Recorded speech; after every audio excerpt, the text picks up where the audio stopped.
Hi,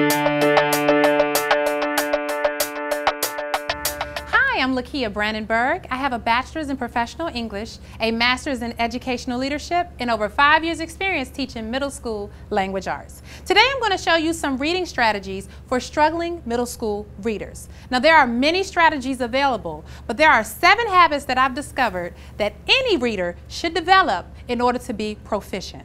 They're called the 7 habits of a good reader.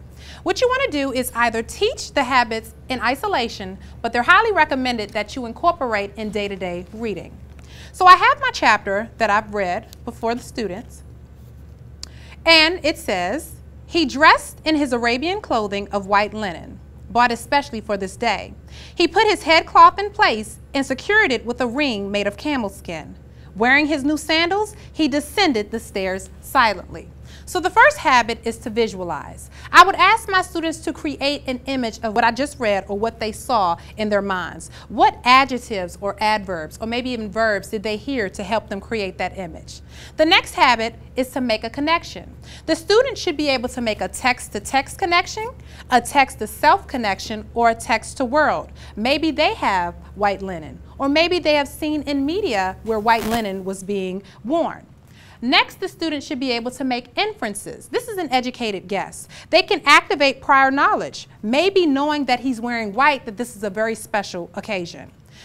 The next habit is to question the text. Your students should be able to question the text before, during, and after. Next, a good reader should be able to determine what's important. Again, this is dealing with main idea and supporting details.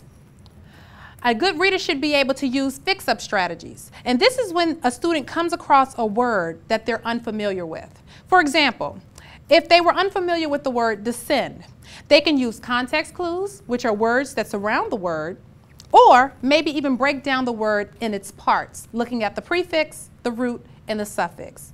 Lastly, a student should be able to synthesize. Any good reader should be able to synthesize. And this is where they take information they already knew, add it to new information, and come up with a new perspective. We call that putting the pieces together. So these are the 7 habits of a good reader. This is Lakia Brandenburg, and I just showed you some reading strategies for struggling middle school readers.